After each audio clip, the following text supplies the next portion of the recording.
You've been waiting for a follow-up on the Ford Explorer.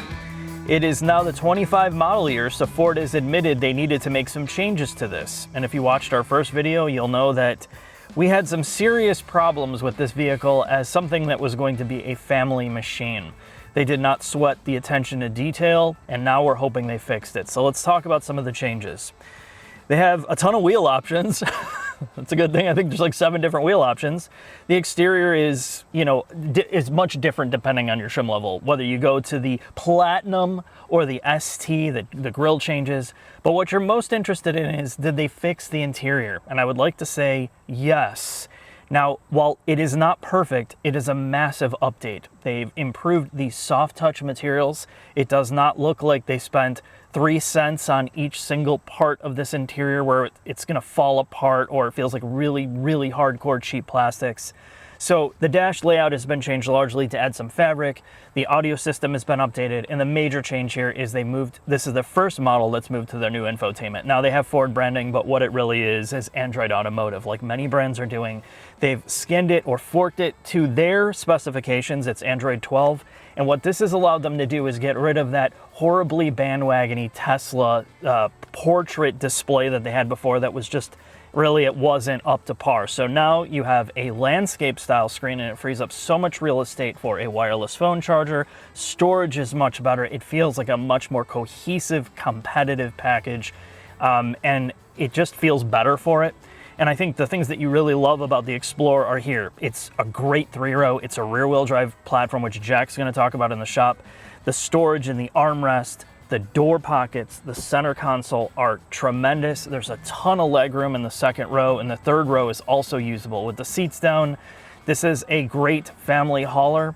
Now, again, there are some negatives, right? I don't think that they have the audio system sorted out where it needs to be. It is extraordinarily bass heavy. If that's all you care about, well, you're gonna be happy.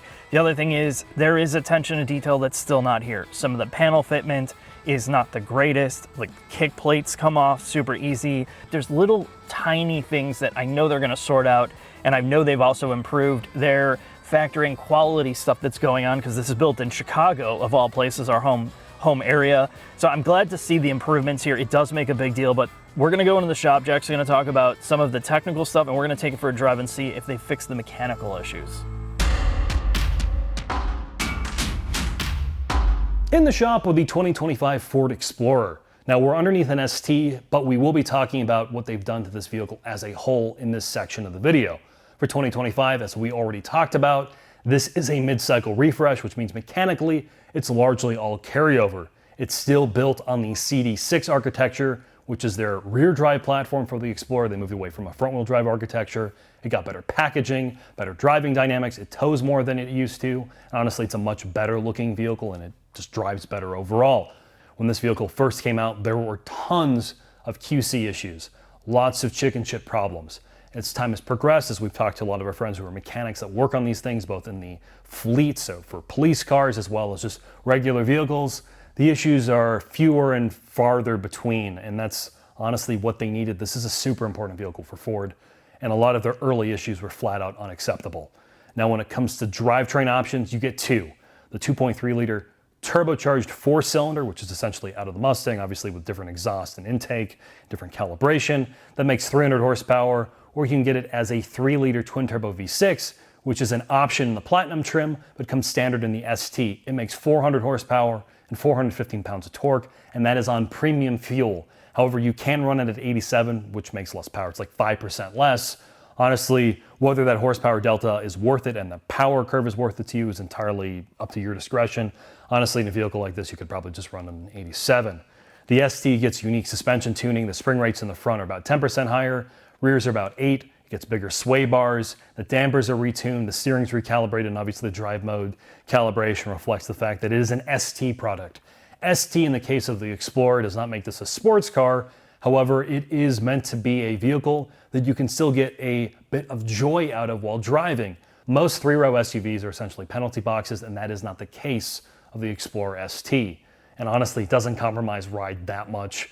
Yes, the spring rates are higher, and yes, you get 21-inch wheels, which do have 275s around them, but it's fine. Towing across the board, it's 5,000 pounds. So with that, let's go take this for a quick drive. You don't know that every time you look at me with those eyes. Oh, dream come true. It's been years since we've been in an Explorer, Jack. Oh, this is the Explorer ST. Oh, finally. Ford Performance.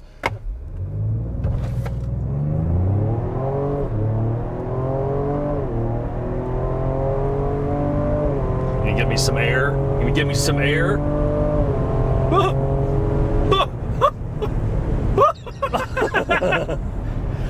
It moves pretty good, man. I know. So let me just get this out of the way. When I found out that Ford was killing off the ST fun cars and throwing an ST badge on this, I had a permanent refractory period.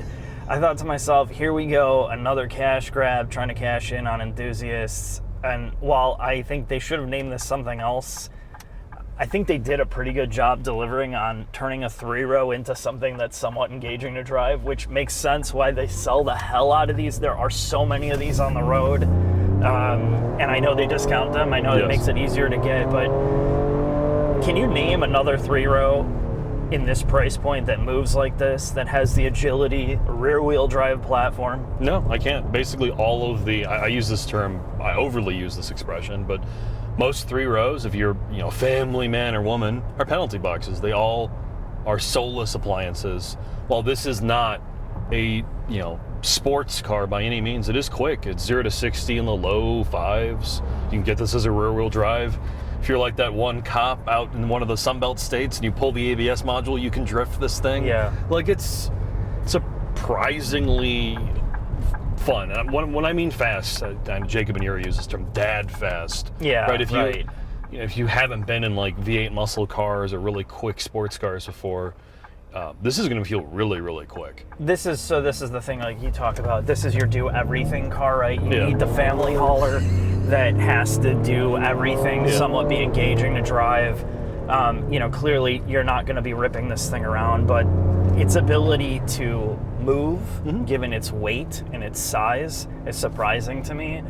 But what I really want to talk about, right, aside from the performance, that's why you're getting the ST. If you're going to spend the extra money for this, you're really paying for the engine, a little bit better engine tuning to give you more juice. The damping and the body control is way better than the regular one. However, they made some updates to this, which you talked about in the interior. Mainly, let's talk about the transmission, because that was a sore spot in the launch version we drove where I questioned like how the hell they could let this out the door. So the 10-speed is their corporate 10-speed. It's been updated here, and where it's at its best is kind of like when you're driving it more aggressively, I would say. Like it upshifts pretty quick. But it still struggles in low speed application. It's jerky. Let's just get rid of sport mode, just put it in normal for a minute.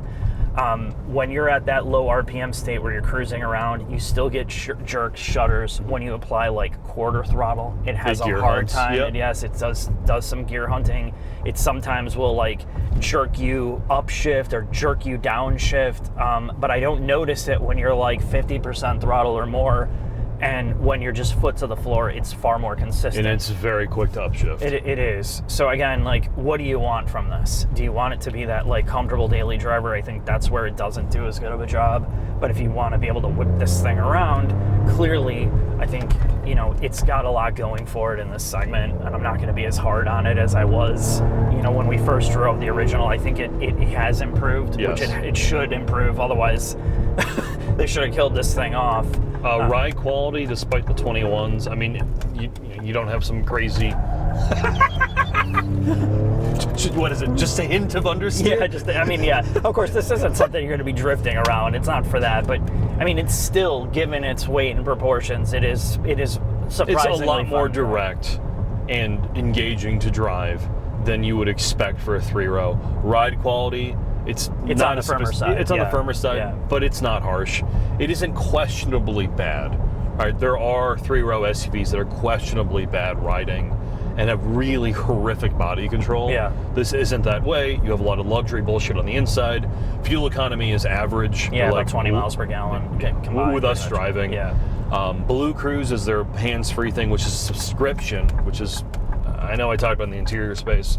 it does work pretty well. I still think of the American hands-free or driver assistance programs.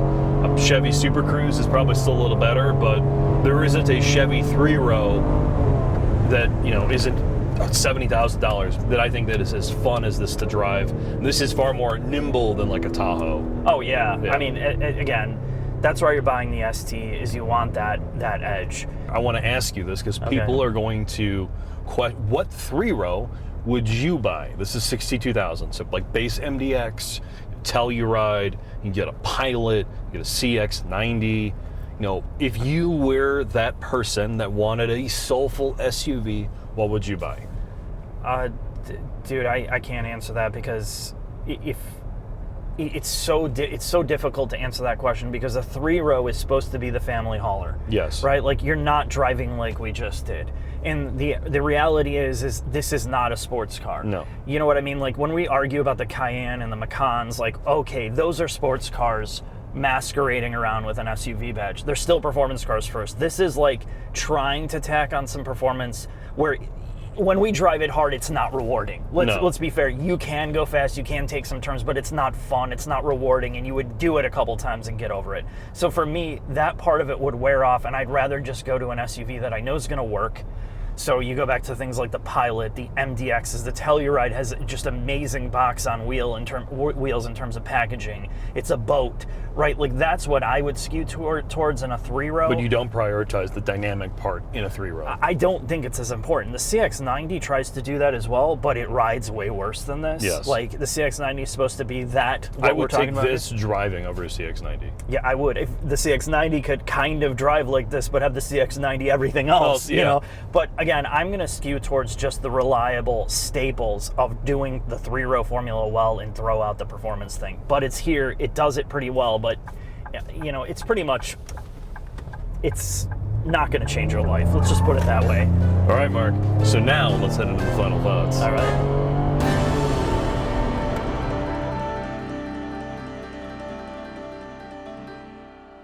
Now, what we're looking for from Ford as a brand is, have they made the necessary adjustments to this since we first drove it? And I would say yes. The interior is far better than it used to be, just layout-wise, and that's because they've adopted a modern technology that they can scale. Android Automotive is supported. They're going to get security updates. They can roll it out to other vehicles with minimal fuss, so that's smart. It has also cleaned up the center stack area where you can put a phone and other things as a usable family vehicle. Door storage, the way you use the second, third row is incredible, including the storage space with the third row down. I mean, that's what you're buying this for, first and foremost. Now, in terms of drivability, that has been improved. The ST that we're driving, of course, is the top trim level. It's going to be the fastest, most sorted out. It's done by the performance team. So if you like driving, you're going to like that. But I'm not going to lie, it's not going to blow your doors off. It's not something you have to have, but it is a separation from its competitors. Now, what they don't do well here, Ford as a brand has been around since the Stone Ages, and still that penny pinching mentality is here in terms of quality. Things that should be lasting forever, like these paddles they add, there's no reason why this should be intermittently working. Things like storage containers that have a release that are not working in a new vehicle is really sad. And again, this is something that I know they're trying to work on internally, but the other manufacturers are doing this way better. Things like this are a priority for other brands, and it's not for Ford.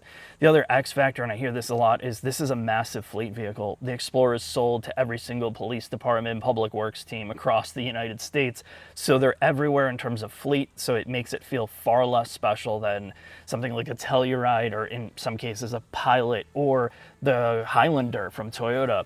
And that's something you're gonna have to think about. But overall, where I was before saying don't even consider buying this car until they fix it, I would say now you can look at it seriously. It is a much nicer vehicle than it used to be. Thanks for watching. I'll see you next video.